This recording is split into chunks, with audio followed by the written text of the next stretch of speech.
Good morning, everybody. It's a beautiful Saturday morning in the neighborhood. Out on the tundra, we're already at 60 degrees, and it's going to get warmer today. Today, I've got my patriotic flag shirt.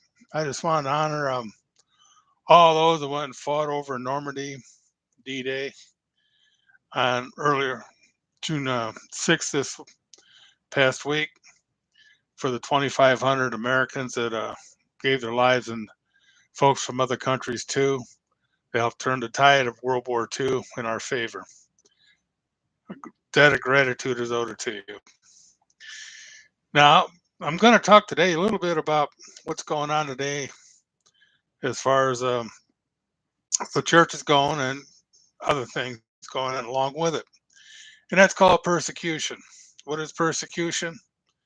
Well, it's basically just a way to put somebody under their thumb and they can't do anything about it.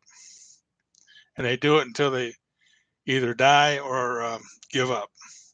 But first, we have to do the reminding things.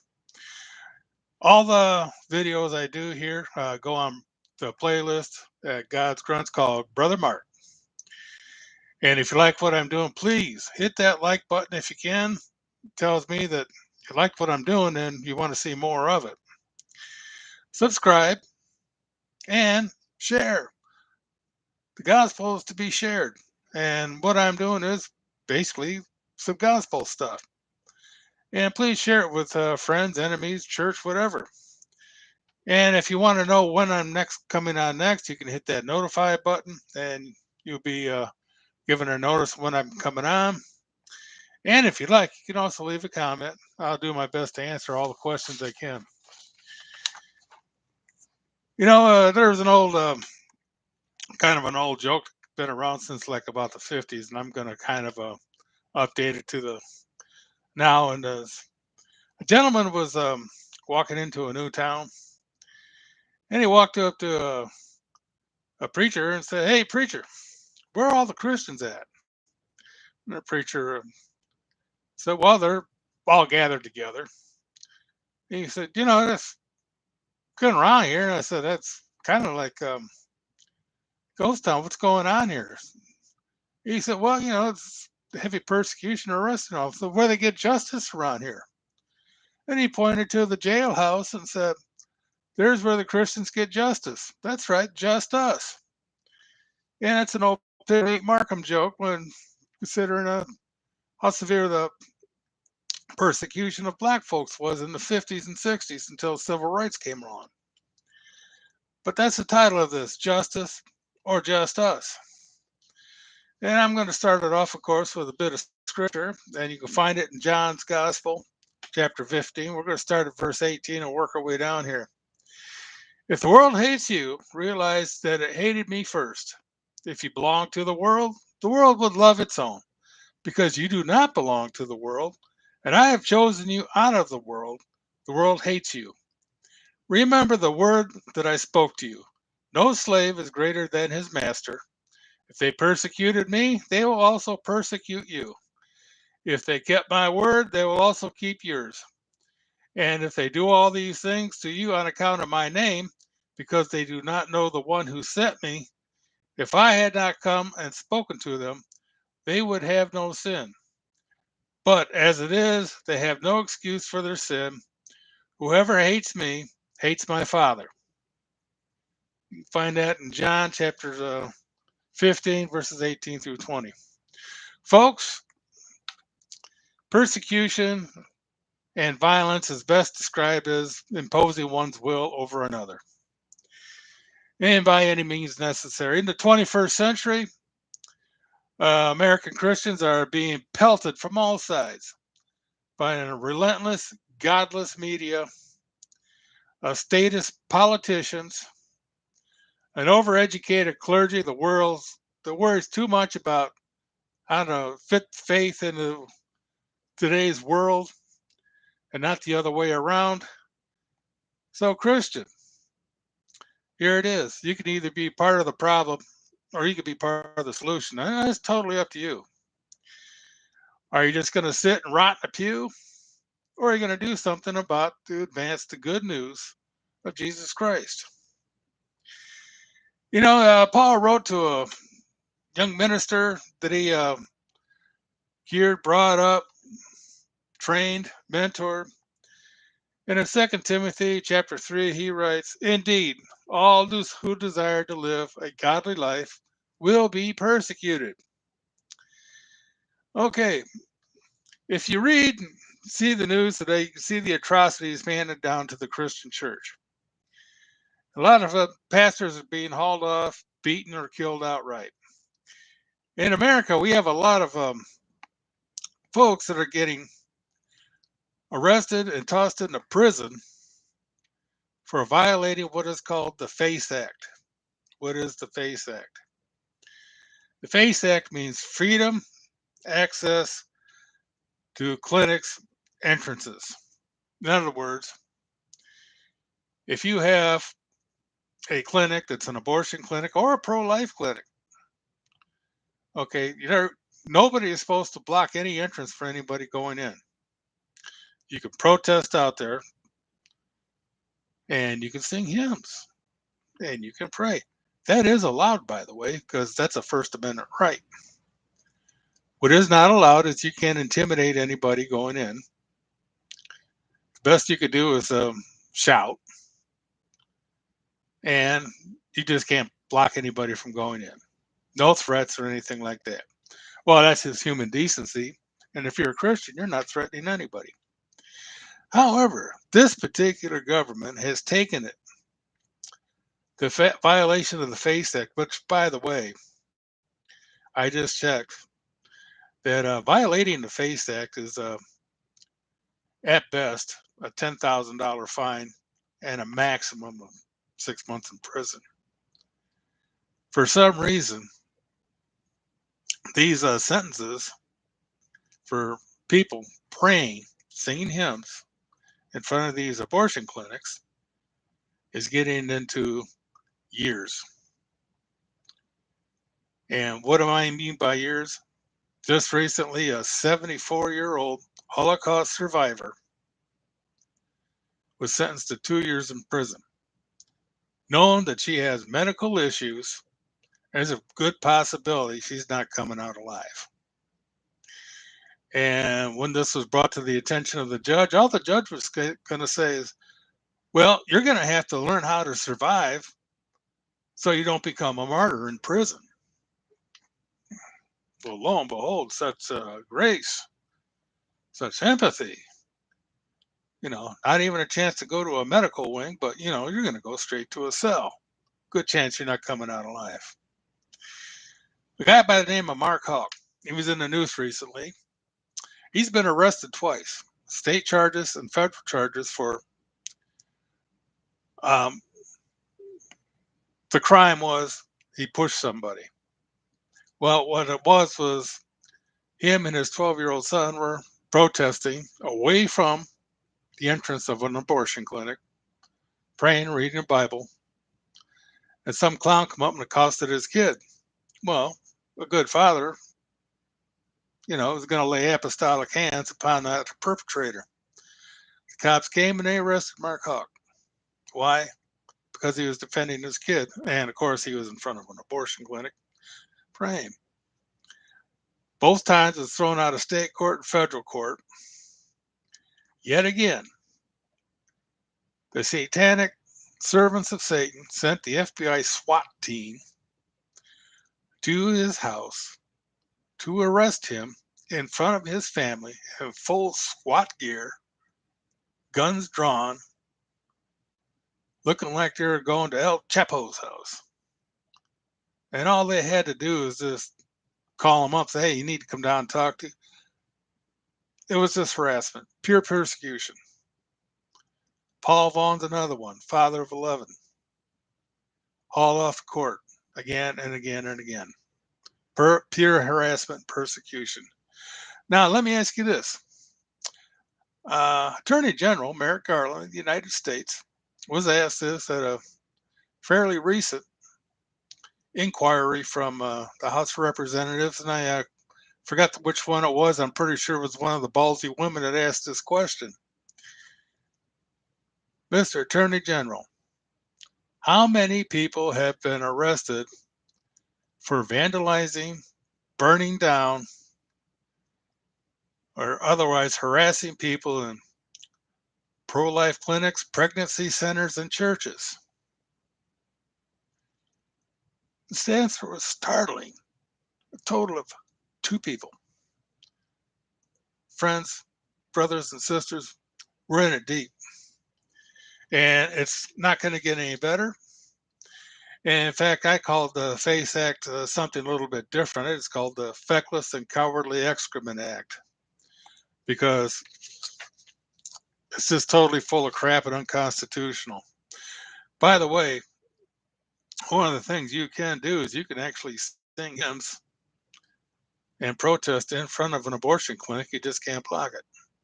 That's allowed. Unfortunately, they could say, well, you were causing violence and you threatened people. And what your word is doesn't matter. You're going to kangaroo court. Churches are getting burnt to the ground. Statues of Catholic statues of the saints and the Virgin Mary being ripped down, torn apart, destroyed. Then these used to be Christian nations, Europe, Canada, and now the United States, started banning the use of Christian dogma because it offers truth to a fallen world. In Canada, if you speak out against homosexuality from the Bible, you're liable to go to prison. Why? Because it offends a certain class of people. Well, I'm sorry, that certain class of people seems to offend God. And if I'm going to offend anybody, it's going to be a certain class of people. Not meaning so. I do it with love because I like to see him in heaven too. However, being who you are is one thing. Being promiscuous about it is another thing. Okay?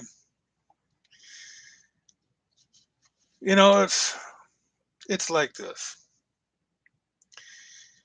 Persecution for Christians started almost from day one.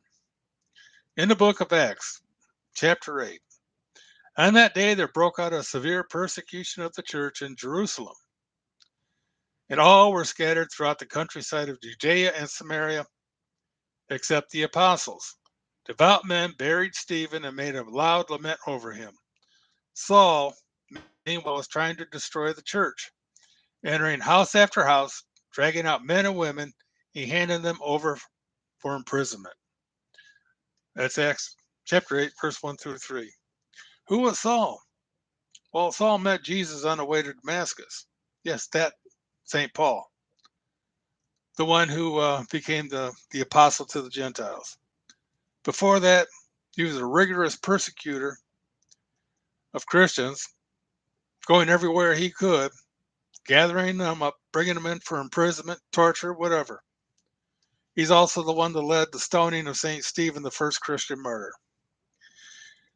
What we have now is the persecution of Christians worldwide. Christians are getting slaughtered in Africa.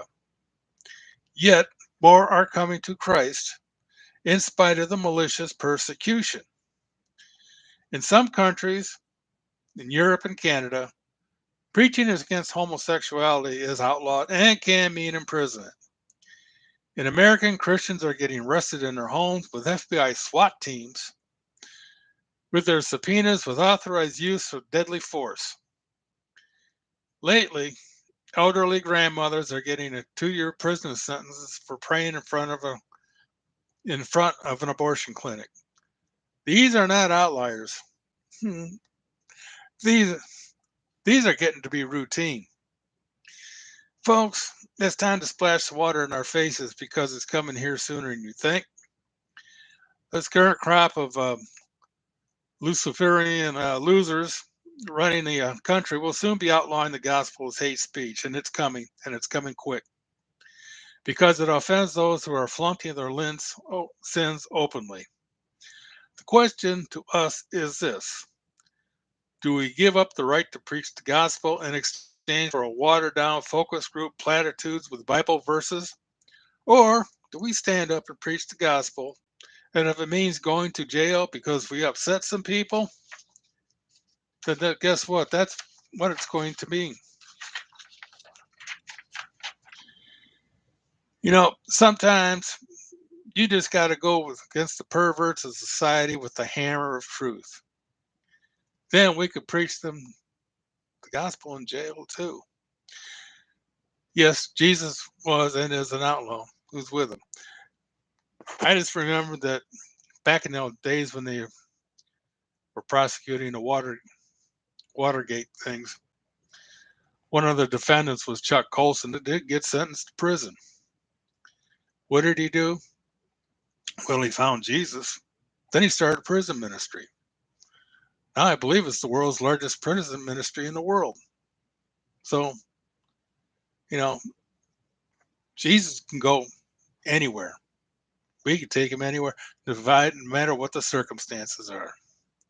How bad is it? I'm going to tell you how bad it is. In closing, on March 30th, 2024, this country crossed a red line of communism in a sham kangaroo trial of former President Donald John Trump. His crime? Nobody can tell you what it is, but it's 34 counts of it. Basically, it's a bookkeeping, quote, error that was committed in 2017 that somehow interfered in the election of 2016. Now, wrap your mind around that because that's what his crime was that, or the fact that he's running for president of the United States again. And he's leading the criminal regime by large margins. If the satanic servants of Soros and the lunatic left can do that to a former sitting president and current opposition president running for president of this country, then you best be believing it's going to happen to you. And as John Fox said, I quote, "But through persecuting malice raged, yet the gospel shone with resplendent brightness, and firm as an impregnable rock, withstood the attacks of its boisterous enemies with success." I close with that because, folks, it's like this. If you're a Christian, you got to do, as James Brown said, get up, get into it, and get involved. Do something. I recommend for mothers, if you could go to a crisis pregnancy center, they could use your expertise. Okay? If the church has got an outreach for women, please do it. For the men, there's missions that they really need your help. And donate. No, don't be afraid, especially food banks, because man, these people are handing out a lot of food, and it's going to get worse. I'm telling you, it's coming. It's going to get really bad. So, folks, here's the good news. No matter how bad it gets, no matter how tough it gets for you, I want you to remember as St. Paul did when he was in jail. Sang hymns, praise the Lord, because all the suffering he went through for you, you're not going anywhere near as much as for him. This is Brother Mark.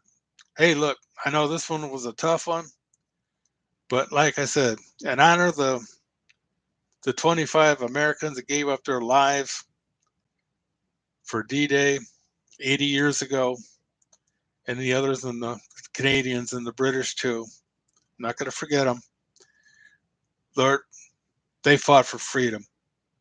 Let's do what we can to keep it, okay? The Lord be with you today. God bless.